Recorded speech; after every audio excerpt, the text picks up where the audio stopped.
ശബരിമലയിൽ നിന്ന് പഞ്ചലോഹ വിഗ്രഹങ്ങളും കടത്തി ഞെട്ടിപ്പിക്കുന്ന വാർത്തകളാണ് പുറത്തു വരുന്നത്. ശബരിമല ക്ഷേത്രത്തിൽ നിന്ന് 4 പഞ്ചലോഹ വിഗ്രഹങ്ങൾ ഉണ്ണികൃഷ്ണൻ പോറ്റി ഇടനിലക്കാരനായി കടത്തിയെന്നുള്ള നിർണായകമായ മൊഴി അന്വേഷണ സംഘത്തിന് ലഭിച്ചിരിക്കുന്നു.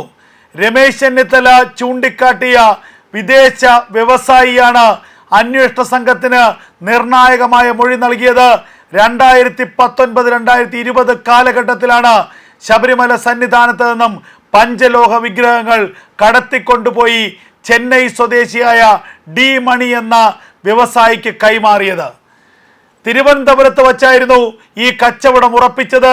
തിരുവനന്തപുരത്ത് ഒരു പഞ്ചനക്ഷത്ര ഹോട്ടലിൽ വെച്ച് നിരവധി പഞ്ചലോഹ വിഗ്രഹങ്ങൾ ഉണ്ണികൃഷ്ണൻ നമ്പൂതിരിയുടെ പക്കലുണ്ടായിരുന്നു. ഉണ്ണികൃഷ്ണൻ നമ്പൂതിരിയുടെ ഒപ്പം ശബരിമലയിലെ ഒരു ഉന്നതനും ഉണ്ടായിരുന്നു എന്നാണ് വ്യവസായി അന്വേഷണ സംഘത്തിന് മൊഴി നൽകിയിരിക്കുന്നത്.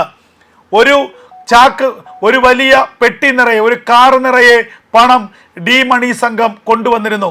ദുബായിൽ നിന്നാണ് ഡി മണി അന്ന് തലസ്ഥാനത്തേക്ക് എത്തിയത്.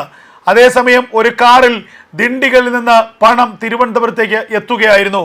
കോടിക്കണക്കിന് രൂപ ഉണ്ടായിരിക്കുമെന്നാണ് തൻ്റെ കണക്കുകൂട്ടലെന്നും എത്രയാണ് പണം നൽകിയതെന്ന് കൃത്യമായി അറിയില്ലെന്നും വ്യവസായി അന്വേഷണ സംഘത്തിന് മൊഴി നൽകിയെന്നാണ് പുറത്തുവരുന്ന വിവരങ്ങൾ. രമേശ് ചെന്നിത്തലയാണ് ഇത് സംബന്ധിച്ച് നിർണായകമായ വെടിപൊട്ടിച്ചത്. ഒരു വ്യവസായി തന്നോട് ചില നിർണായകമായ വെളിപ്പെടുത്തലുകൾ നടത്തിയിട്ടുണ്ടെന്നും ശബരിമലയിലെ സ്വർണ്ണക്കൊള്ളയുടെ നിർണായകമായ ചില വിവരങ്ങൾ അദ്ദേഹത്തിന് അറിയാമെന്നുമായിരുന്നു രമേശ് ചെന്നിത്തലയുടെ വെളിപ്പെടുത്തൽ. കേവലം ദ്വാരപാലക ശില്പങ്ങളുടെ സ്വർണ്ണപ്പാളി മാത്രമല്ല, വാതിൽപ്പാളിയിലെയും കട്ടിളപ്പാളിയിലെയും സ്വർണം മാത്രമല്ല, അതിനേക്കാൾ അമൂല്യമായ പലതും ശബരിമലയിൽ നിന്ന് കൊള്ള ചെയ്യപ്പെട്ടിട്ടുണ്ട് എന്നായിരുന്നു രമേശ് ചെന്നിത്തലയുടെ വെളിപ്പെടുത്തൽ. അതിന് പിന്നാലെയാണ് രമേശ് ചെന്നിത്തല ചൂണ്ടിക്കാട്ടിയ വ്യവസായിയെ അന്വേഷണ സംഘം ചോദ്യം ചെയ്തത്. ആ വ്യവസായി വിശദമായി തന്നെ മൊഴി നൽകി. തൻ്റെ നേരിട്ടുള്ള അറിവിലുള്ള കാര്യങ്ങളാണ് ഇതെന്നാണ് അന്വേഷണ സംഘത്തോട് വ്യവസായി പറഞ്ഞത്. തിരുവനന്തപുരത്തെ ഒരു പഞ്ചനക്ഷത്ര ഹോട്ടലിൽ വെച്ചാണ് പ്രധാനമായും പഞ്ചലോഹ വിഗ്രഹങ്ങളുടെ കച്ചവടം നടന്നത്. 2020 ഒക്ടോബർ മാസം 20-ാം തീയതിയായിരുന്നു ഈ കച്ചവടം ഉറപ്പിച്ചത്. ഉണ്ണികൃഷ്ണൻ പോറ്റിയായിരുന്നു ഈ കച്ചവടത്തിൻ്റെ ഇടനിലക്കാരൻ. ആ വിഗ്രഹങ്ങൾ വാങ്ങിക്കൂട്ടിയത് വിദേശത്തുള്ള വിവാദ വിഗ്രഹക്കടത്തുകാരനായ ഡി മണി എന്ന വ്യക്തിയാണ്. ചെന്നൈ സ്വദേശിയാണ് ഡി മണി. ദാവൂദ് മണിയെന്നും ഡോളർ മണിയെന്നുമൊക്കെ വിദേശ രാജ്യങ്ങളിൽ അറിയപ്പെടുന്ന കുപ്രസിദ്ധ വിഗ്രഹ മോഷണം അല്ലെങ്കിൽ വിഗ്രഹ കടത്തുകാരനാണ് ഡി മണി. ഈ ഡി മണിയും സംഘവും തിരുവനന്തപുരത്തേക്ക് എത്തുന്നു. ആ ഡി മണി എത്തുമ്പോൾ ഈ ഡി മണി എത്തിയതിന് പിന്നാലെ ഉണ്ണികൃഷ്ണൻ നമ്പൂതിരിയും തിരുവിതാംകൂർ ദേവസ്വം ബോർഡിലെ ഒരു ഉന്നതനും എത്തുകയാണ്. ഈ സംഘത്തിൻ്റെ കയ്യിൽ 4-ലധികം പഞ്ചലോഹ വിഗ്രഹങ്ങൾ ഉണ്ടായിരുന്നു. ഈ വിഗ്രഹങ്ങളുടെ പരിശോധനയ്ക്ക് ശേഷമാണ് ഇവർ കരാറുറപ്പിച്ച് വിഗ്രഹങ്ങൾ കൈമാറിയത്. അതിന് പിന്നാലെ ഒരു കാർ നിറയെ പണമെത്തി. ആ പണം ഉണ്ണികൃഷ്ണൻ നമ്പൂതിരി അടക്കം ഈ ദേവസ്വം ബോർഡിലെ ഉന്നതനടക്കം കൈമാറുകയായിരുന്നു എന്നാണ് ഈ വ്യവസായി ഇപ്പോൾ അന്വേഷണ സംഘത്തിന് മൊഴി നൽകിയിരിക്കുന്നത്. അതായത് ശബരിമലയിലെ ദ്വാരപാലകരിലെ സ്വർണ്ണപ്പാളി മാത്രമല്ല, കട്ടിളപ്പള്ളിയിലെ സ്വർണ്ണപ്പാളി മാത്രമല്ല, പഞ്ചലോഹ വിഗ്രഹങ്ങളടക്കം കടത്തിക്കൊണ്ടുപോയിരിക്കുന്നു. ദുബായിലേക്കാണ് ഈ ഡി മണി ഈ പഞ്ചലോഹ വിഗ്രഹങ്ങൾ കടത്തിയതെന്നാണ് ലഭിക്കുന്ന വിവരങ്ങൾ. ശബരിമല സന്നിധാനത്തിലെ പഞ്ചലോഹ വിഗ്രഹങ്ങൾ കടത്തിയെന്ന ഞെട്ടിപ്പിക്കുന്ന വാർത്തയാണ് പുറത്തു വരുന്നത്. സ്വർണ്ണക്കൊള്ള കേസിൻ്റെ മറ്റൊരു മുഖമാണ് ഇപ്പോൾ പുറത്തു വരുന്നത്. സ്വർണ്ണക്കൊള്ള കേസിൽ ഏറ്റവും നിർണായകമായ ഒരു മൊഴി വന്നിരിക്കുന്നു. സ്വർണ്ണക്കൊള്ള കേസിൽ ഏറ്റവും നിർണായകമായ ഒരു വഴിത്തിരിവുണ്ടായിരിക്കുന്നു.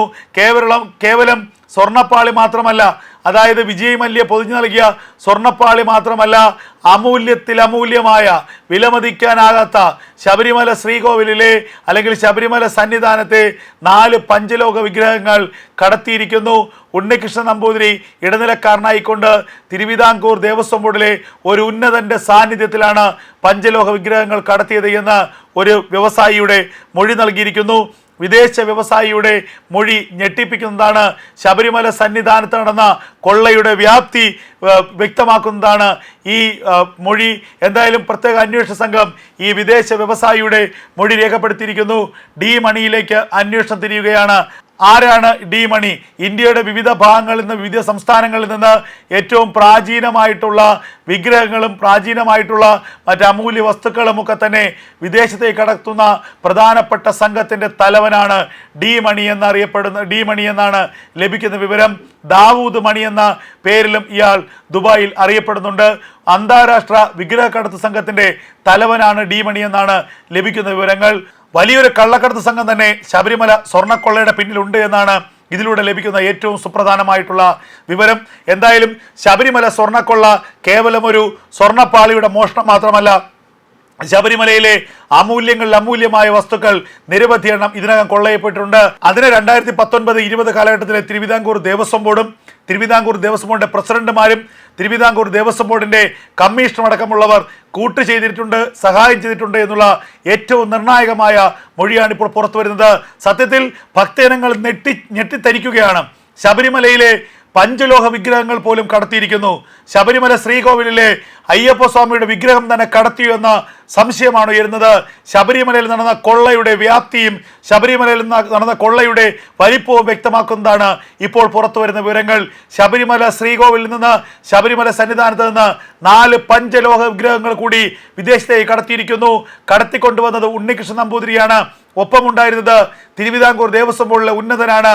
ഗംഭീരമായ മൊഴി, ഏറ്റവും നിർണായകമായ മൊഴി വിദേശ വ്യവസായി ഇപ്പോൾ അന്വേഷണ സംഘത്തിന് നൽകിയിരിക്കുന്നു. മുൻ ആഭ്യന്തരമന്ത്രി കൂടിയായ കോൺഗ്രസ് നേതാവ് രമേശ് ചെന്നിത്തല ചൂണ്ടിക്കാട്ടിയ വിദേശ വ്യവസായിയിൽ നിന്നാണ് അന്വേഷണ സംഘം മൊഴി രേഖപ്പെടുത്തിയത്. ഞെട്ടിപ്പിക്കുന്ന മൊഴിയാണ് വിദേശ വ്യവസായി ഇപ്പോൾ അന്വേഷണ സംഘത്തിന് നൽകിയിരിക്കുന്നത്.